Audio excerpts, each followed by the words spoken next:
রাসূল সাল্লাল্লাহু আলাইহি সাল্লামের গর্দান আনার জন্যে উমর রাদিয়াল্লাহু তাআলা আনহু ও আবু জেহেল তাদের নেতৃত্বে তারা দেশের জনগণকে খাপিয়ে তুলে বীর বাহাদুরের স্বীকৃতি দিয়ে ওমর রাদিয়াল্লাহু তাআলা আনহুর হাতে তরবারি তুলে দেওয়া হয়েছিল। দ্রুত গতিতে তরবারি নিয়ে ছুটছে যে মুহাম্মদ সাল্লাল্লাহু আলাইহি সাল্লামের গর্দান নিয়ে আসার জন্যে। পথিমধ্যে একজন সাহাবীর দেখা, গরিব মানুষ, সেই সাহাবীর সঙ্গে দেখা। সাধারণতভাবে ভালো পোশাক আশাক ছিল না, ছেঁড়া ফাটা পোশাক। নঈম বিন আবি ওয়াক্কাস রাদিয়াল্লাহু তাআলা আনহু তিনি ওমরের গতিবিধি দেখে সামনে দাঁড়ালেন। ওমরের সামনে দাঁড়ানো এর দুঃসাহসিকতার ব্যাপার। সামনে দাঁড়িয়ে বলল, ওমর কোথায় যাবে হন্তদন্ত হয়ে? এই রকম পরিবেশ পরিস্থিতিতে তুমি কোথায় যাচ্ছ? বলল, মুহাম্মদ সাল্লাল্লাহু আলাইহি সাল্লামের শির উচ্ছেদ করতে, গর্দান আনতে। যার মধ্যে ঈমান আছে তিনি ভাবলেন ন্যূনতম হলেও ওমরের সামনে দাঁড়িয়ে যদিও তরবারি না চালাতে পারি, তবে হক কথা বলা প্রয়োজন। তিনি বললেন, ওমর তুমি মুহাম্মদের গর্দান আনতে যাবে সাল্লাল্লাহু আলাইহি সাল্লাম, তার বিনিময়ে তোমাকে ছেড়ে দেবে, তুমি সুস্থ হয়ে বাড়ি আসবে। তুমি ভাবলে কি করে? বলল, তোমার কথার সুর ভিন্ন মনে হচ্ছে, তুমিও নাকি মুসলিম হয়েছ, তুমিও কি মুসলিম হয়েছ? তিনি বললেন, আমি যদিও মুসলিম হই তো তোমার কি করণীয় আছে? এটা কি তোমার বাপ দাদার 14 গোষ্ঠীর ধর্ম ধরেই থাকতে হবে? আমাকে ভালো লেগেছে মুহাম্মদ সাল্লাল্লাহু আলাইহি সাল্লামের নীতি আদর্শ, আমি মুসলিম হয়েছি, তাতে তোমার কি যায় আসে? কেন তোমার এখনো কথার উত্তর আমাকে দিতেই কি হবে? ওমর নাঙ্গা তরবারিতে বলল, তাহলে প্রথম শাহিদ তরবারের আঘাতটা তোমারই হোক। মুসলমান কাকে বলে? ওমর যতই বাহাদুর হোক, তার মধ্যে পবিত্র কালেমা ঢুকেছে, অতএব রক্ত আর নাপাক নেই, এই রক্ত এখন পবিত্র। নঈম বিন আবি ওয়াক্কাস বললেন, ওমর তোমার জানা নেই, আমি যদি এমন অবস্থায় তোমার গর্দানে যদি তরবারি চালাতে পারি সেটাও আমার লাভ। তোমার হাত থেকে যদি আমি রেহাই না পাই, যদি আমার গর্দান উড়ে যায়, তবু এটাও লাভ। কারণ আমি একজন মুশরিকের হাতে, কাফেরের হাতে শহীদ হতে পারলে আমি শহীদের মর্যাদা, এই লেলাবেলা জীবন টেনে নিয়ে বেড়াতে হবে না, সরাসরি জান্নাত যাব। আর তোমার যদি গর্দান উড়াতে পারি, তাহলে তো বীর বাহাদুর, তোমার গর্দানটা উড়িয়ে দিতে পারলাম, ইতিহাসে আমার নাম লেখা থাকবে। তরবারি দুইজনেরই হাতে। সাপের মাথায় যেমন জড়ি দিলে নিয়ে যায়, বলল খুব মোহাম্মদের গর্দান আনতে মন চাইছে, আমাদের গর্দান আনতে তোমাদেরও সহজ মনে হচ্ছে। ঠিক আছে, গর্দান আমার নাও কোনো যায় আসে না, আমার ওপর আঘাত করো কোনো যায় আসে না। মুহাম্মদ সাল্লাল্লাহু আলাইহি সাল্লামের গর্দান আনো, তবু হয়তো তোমার বীরের মধ্যে আমি হয়তো রক্ষা করতে পারবো না, তবে তোমার বোন আর বোনাই অর্থাৎ ভগ্নিপদ দুটোই মুহাম্মদ সাল্লাল্লাহু আলাইহি সাল্লামের কালেমার আদর্শই এখন আদর্শিত হয়েছে। নিজের বাড়ি সামলাতে পারো না, পরের গলায় কোপ চাপাতে চাও। নিজের বাড়ি সামলানোর মতন ক্যাপাসিটি নেই, তোমার বোনকে আগে রক্ষা করো। তোমার বোনাই ভগ্নিপদটাকে তুমি রক্ষা করো, সে তো ইসলাম কবুল করেছে। উমারের খাপান্ত অবস্থায় মনে হলো সাপের মাথায় জড়ি পড়া, মাথাটাকে নিচু করি। তাই তো বিচক্ষণ ছিল উমর রাদিয়াল্লাহু তাআলা আনহু। বললে, অন্যের গর্দান আনার চাইতে তো নিজের বাড়ি সামলানো দরকার। খাপের মধ্যে তরবারিটা ধরে দ্রুত গতিতে বাড়ির দিকে রওনা। বাড়িতে গিয়ে, নবা মুসলিম, আপনি তো পুরাতন মুসলিম, বাপে জন্ম দিয়েছে মুসলিম হয়ে গেছেন, আপনি তো মুসলিম। আপনি কোরআন না পড়লেও মুসলিম, নামাজ না পড়লেও মুসলিম, রোজা ফাঁকি দিলেও মুসলিম, জাকাত না দিলেও মুসলিম, হজ না করে জমি জায়গা কিনে ফ্ল্যাট বানানো আপনি মুসলিম। আপনার তো মুসলিম গোড়া থেকেই মুসলিম, তারপরে তো ধামায় বসে লিঙ্গ কেটেছে না, আরও পাকা মুসলিম। আপনার মুসলিমের অভাব নেই, কিন্তু তারা সেই মুসলিম বলে ওই ইমান তাজা করার জন্যে কি কি প্রয়োজন?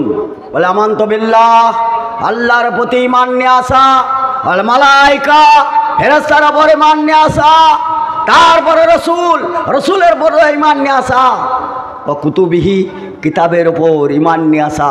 তা কিতাব কি করে? কিতাব বলতে কোন কিতাব?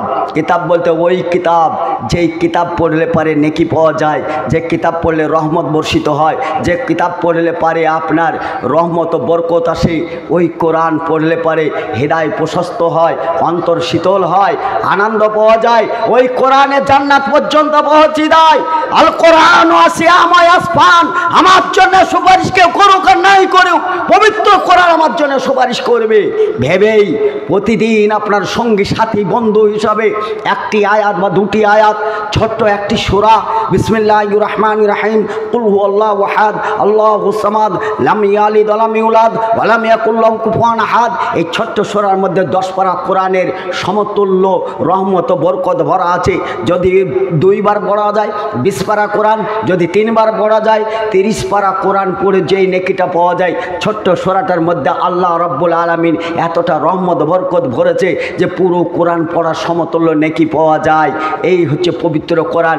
কোরআন পড়লে পরে কত মজা লাগে, কোরআন পড়লে কোনো দিকের চিন্তা থাকে না, কোরআন পড়লে কোনো দিকের ধ্যান ধারণা থাকে না, কোরআন পড়লে কে শত্রু মিত্র থাকে না, কোরআন পড়লে অন্তর প্রশান্তি হয়, আরাম পায়, ঠান্ডা হয়, শীতল হয়, রহমত হয়, বরকত হয়। কোরআন পড়লে কোরআনের সঙ্গে কথা বলা হয়। কোরআন পড়তে আরম্ভ করলো বিসমিল্লাহির রহমানির রহিম, لابسين فيها أحكابا لا يذوقون فيها بردا ولا شرابا إلا حميما وغساقا جزاء بفاقا إنهم كانوا لا يرجون حسابا وكذبوا بآياتنا كذابا وكل شيء أحصيناه كتابا فذوقوا فلن نزدكم إلا عذابا إن للمتقين مفازا حدائق وعنابا وكواعب أترابا। কোরআন যত পড়ে তত এগিয়ে যায়।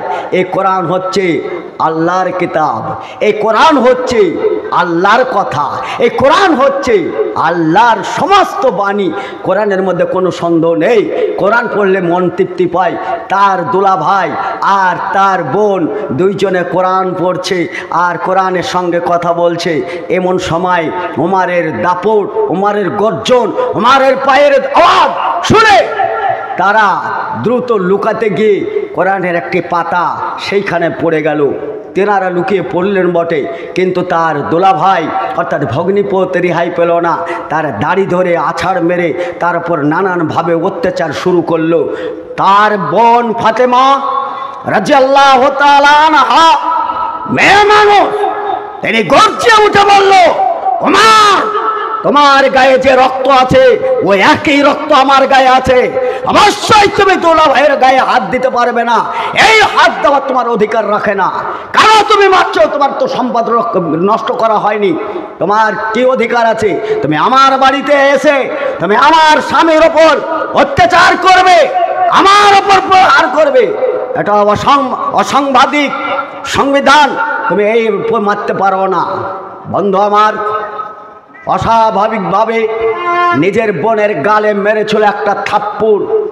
জাহেলিয়াত মারায় গালটা ফেটে দরদর করে রক্ত চুইয়ে যখন নিজের বোনের গায়ে যখন দরদর করে পড়ে, নিজেরই রক্ত, একটা বোন আর একটা ভাই বোনের রক্ত, এইটা শুধু একজন মুসলিম ঈমান কবুল করেছে তার রক্ত, আর একজন মুশরিক তার রক্ত ডিভাইড হয়ে আছে। একজনের রক্ত হালাল আর একজনের রক্ত হারাম। তাহলেও তো বীর্য সূর্য সবই তো একই বাপের রেহেম থেকে এসছে। রক্তর দিকে তাকিয়ে ওমর রাদিয়াল্লাহু তাআলা আনহার খানিকটা মায়া ও দয়া আর আল্লাহর পক্ষ থেকে রহমত নেমে আসলো। বিশ্বনবী জনাবে মুহাম্মদুর রাসূলুল্লাহ সাল্লাল্লাহু আলাইহি সাল্লাম তিনি দোয়া করেছিলেন, আল্লাহ, চক্রবাদ এই আবু জাহেল যার নেতৃত্বে আজকে ইসলাম প্রতিফলিত হচ্ছে না, ইসলাম আজকে ফেলাতে পারে না, ওমর তার দাবানলে ইসলামকে কলুষিত করেছে।